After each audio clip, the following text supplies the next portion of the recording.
What's up, my fellow MMA super fans? My name is Nisi Kashan, and today we are joined by a Filipino rising star who is returning to action on September 6th at 1168 in Denver, Colorado. Ladies and gentlemen, let's all welcome back the one, Sean Climaco. Sean, it's great to have you back on the program. Thanks for having me back. Excited Yeah, for this next of one. course. And man, I didn't have the chance to personally congratulate you from your last fight, but I'm taking the chance to congratulate you, at least virtually congratulate you on that astonishing performance in your one championship debut. Thank you.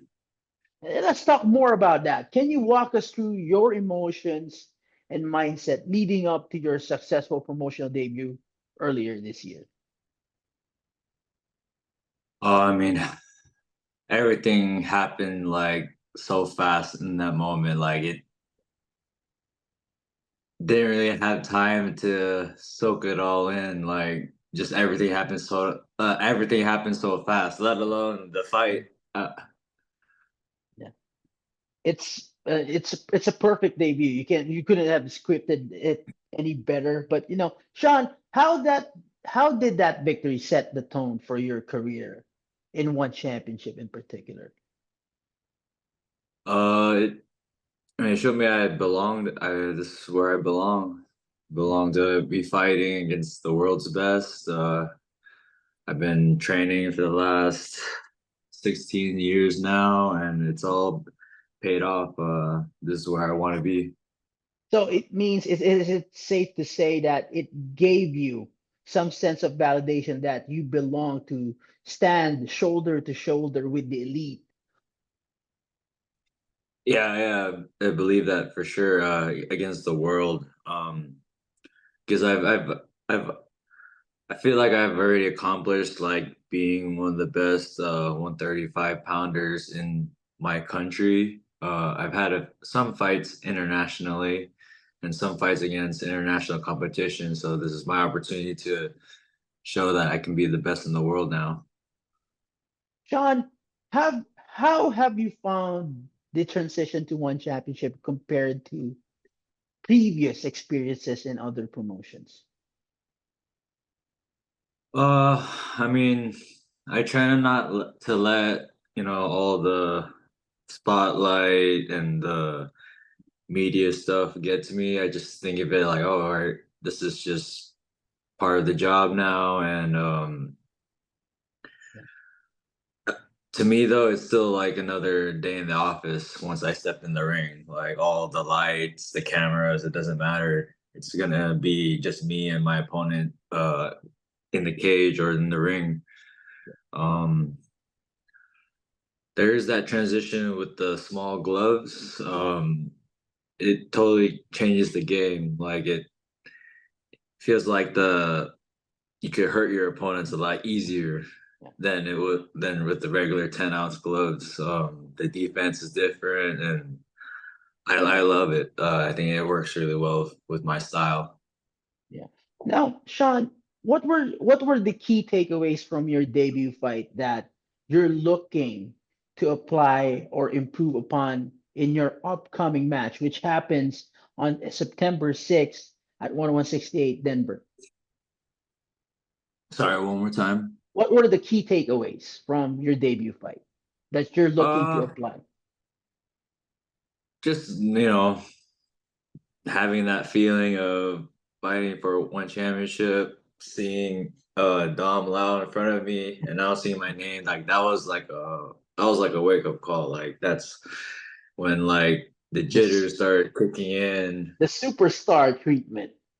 Yeah. So, but then I at the same time, like I had to remind myself, like don't get too caught up in the moment. Like this is just another. It's the same. This is the um same as every fight. Don't let the spotlight, the lights and cameras and the superstars that you're surrounded by don't get caught up in the moment too much. Focus on what you have to do. Now, for everybody who's watching, Sean is fighting Johan Estepunan at 168. Now, Sean, how has your training camp been going in preparation for your fight against Johan? I mean, this training camp has been really good. Feel really good and confident. Yeah. Going into my second fight with one championship. I'm training harder and more motivated than ever, especially against the young undefeated kid coming up. Yeah. It's going to be a good matchup. He hasn't fought anyone like me yet. Yeah. And you don't have to worry about jet lag, right? Yeah, yeah. Yeah. It's only a 2 hour flight for me, so it's nice. Yeah. Now let's expand more about your training camp. How are you preparing mentally and physically to face someone, as you mentioned, an Ecuadorian with an undefeated record with that kind of Colombian. momentum? Yeah. Colombian, yeah, Colombian. Yeah. Um, I've I've faced a lot of guys before that, were hungry and coming up, and I think it's different, man. And once I am able to touch, once they get hit by me, it's a they experienced nothing like that before. So I'm excited to uh put it on him. So it's safe to say that a guy like Sean Climaco relishes when you feel the pressure, or let's say your back is against the wall. I mean, I don't feel any pressure like that. Like, oh, I got this young kid coming at me. Like, I used to be that person too, coming up when I was started in my career. Also, um, if anything, I just see him as like coming up as in my shoes, and I'm gonna show him that this is a different level. Yeah. Now, are there any specific adjustments or strategies you focused on for this training camp, knowing that he's an undefeated knockout artist? Uh, Nothing really. No. I've had fights going against other people who are knockout artists, but I'm confident in my knockout power as well. Yeah. Now, Sean, you mentioned this a while ago. Denver. This is your first fight in the United States. Let me be clear, under the one banner. How does it feel to be competing closer to home? And does this add any extra motivation or let's say pressure? Because, it's closer to home. I mean, no pressure. Just it's nice not have to travel as far. Yeah. Um, I still have to go about a week early, just like how I did when I fought in Thailand, because there's the altitude Yeah. that I have to acclimate for. Yeah. Um, I fought in Denver a couple years ago, in the World Game qualifiers, and yeah, that altitude is no joke. Yeah. It's different fighting at it, and but I'm not thinking about that too much. It's a 9 minute fight. Who knows? Like it could end in the first, second, so it Yeah. could be shorter than that. The tournament I fought in a couple years ago, it was 4 fights in one weekend. Yeah. Uh, Yeah.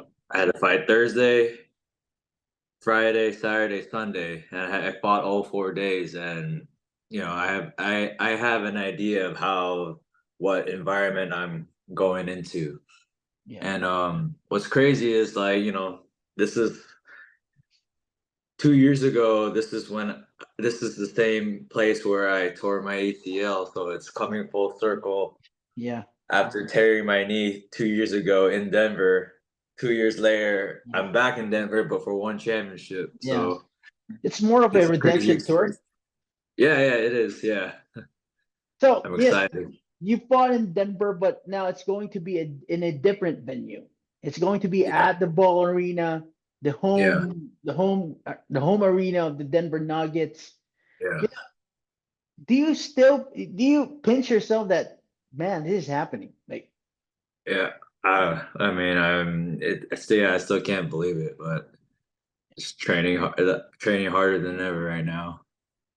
Now, Sean, by the looks of it, you're going to be the lone Filipino American who's going to be fighting on the card on September 6th. How significant is it for you to represent both the Filipino and American communities in your journey with one championship? Oh yeah, it would be an honor to represent the Philippines and um, where I'm from, the Bay Area, California. Um, Ready to represent. Yeah.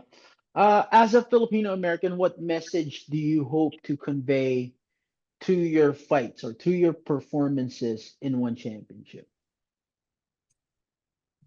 What message you said? Yeah. What kind of message? What do you wanna, you know, what does your athletic performance, what do you think should embody, or what do you wanna do? What do you think those performance should embody, or let's say convey, as a Filipino American competing in one championship? I mean, just being Filipino alone, like that's just. I feel like a lot of Filipinos got their fighting spirit in them. Especially the Cebuanos. Yeah. Yeah, because that's where my family's from, Cebu. Yeah. There are rumors that one championship might be back in the Philippines by early next year, because Chucky Sitjatong already mentioned that he's planning to host the third fight between Joshua Pasio and Jared Brooks, for the Oh, 108 MMA world title over in nice. Manila. Do you wish that you could, join the card maybe next year? Oh, absolutely. Yeah, I would love to go back to the Philippines. It's been eight, no, over 16 years, I believe. Yeah, That's a since long I've time. been back home. Yeah, it's been a while. I've only been there a handful of times, but yeah, I would love to go back. Now let's go back to your fight. Johan Estepunen is known for his striking prowess. How do you plan to handle his offensive arsenal, and where do you believe your strengths lie in this matchup? I think my experience, and my power. He's explosive. He's flashy. But he's like wild and Yeah. he's not very technical. I'm the more technical fighter. I pick my shots more, and I believe I kick harder and I punch harder too. Yeah. Now, what does it mean to you to potentially go 2-0 in one championship in this fight, in this upcoming fight? How do you see this fight influencing your trajectory within the promotion? Oh man, I mean, winning is like the only option for me. I know I'm gonna run through this guy. I yeah, I'm just taking one fight at a time. Like I've said before, there's a lot.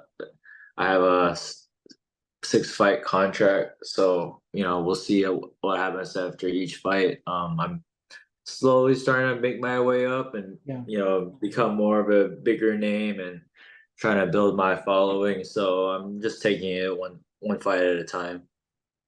Sean, since your debut, how have you grown both as a fighter and as a person? And are there any lessons you've learned that you're bringing into this next fight?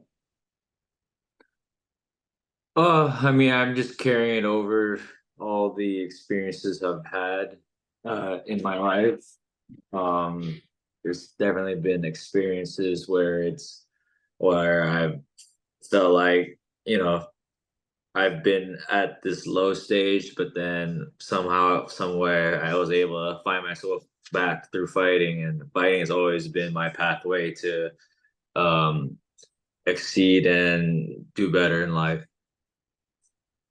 Sean, who let's talk about more about let's touch more about that topic.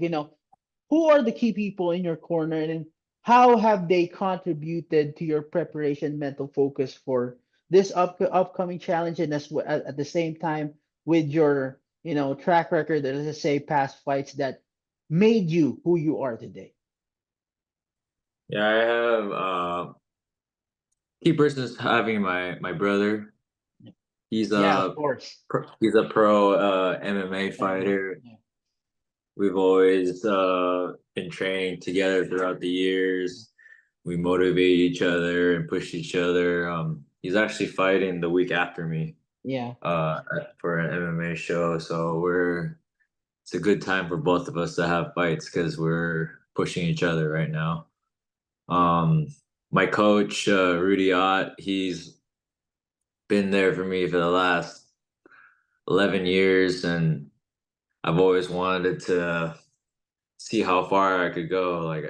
When I first started training with him, I saw like he had so many active fighters, and like it was good to grow with him. And he deserves to be on this stage too as well. He's been working hard.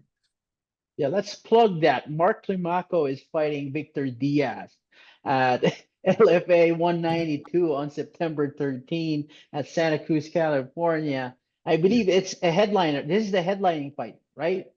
Yeah, yeah, he was the main Yeah, event. yeah, yeah. So probably we're going to see him, or we're going to see Sean Climaco soon on headlining one championship card. You never know. You know? Yeah, you never know. Yeah, Yeah. hey, like one fight at a time.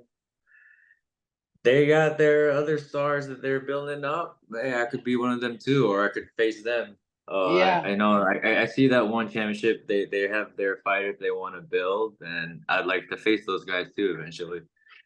And the flyweight Muay Thai rankings is too volatile. It changes very quick. So it's, one performance could lead to a top five rankings. You never know, Sean. But if victorious against Estipunan at 1168 in Denver, Sean, what are the goals moving forward in one championship? Are there any specific fighters or let's say fights you're aiming for in the near future? I mean, I see that there's like some top contenders, and there's some of the contenders even previously lost a fight, and they're fighting Rodtang, and Yeah. all of a sudden. So I mean, I could be one of those guys too, also facing Rodtang. Who knows? But it's all about building up, and oh, I mean, I think maybe after this fight, I could also fight the other Johan too, because he's fighting on the same card. Yeah. That would be a good fight. Yeah, That's my follow-up question because there's yeah, also another card happening in Atlanta this coming November. So yeah. you want to throw your do you want to throw your name out just in case? If they need me, I'm available. I mean, well, not looking far ahead, but I have this fight coming up September Yeah, 6th, and then we'll see from there. yeah, But yeah, I wanna stay active. yeah. If all goes well, then yeah, I mean, like to fight as soon as possible. But first things first is September 6th in Denver. Sean, before we let you go, what message would you like to send to your fans and supporters, both in the Philippines and the United States, as you head into this crucial fight at 1168 in Denver on September 6th against Johan Estepunen? I just want to say thank you for all my supporters. Thank you to all my coaches and teammates for helping me along the way and helping me prepare for this fight. And I'm ready to represent everyone, the Bay Area and the Philippines. Thank you, everyone. Sean, thanks for taking the time to be with us today, and more power to you. Thank you.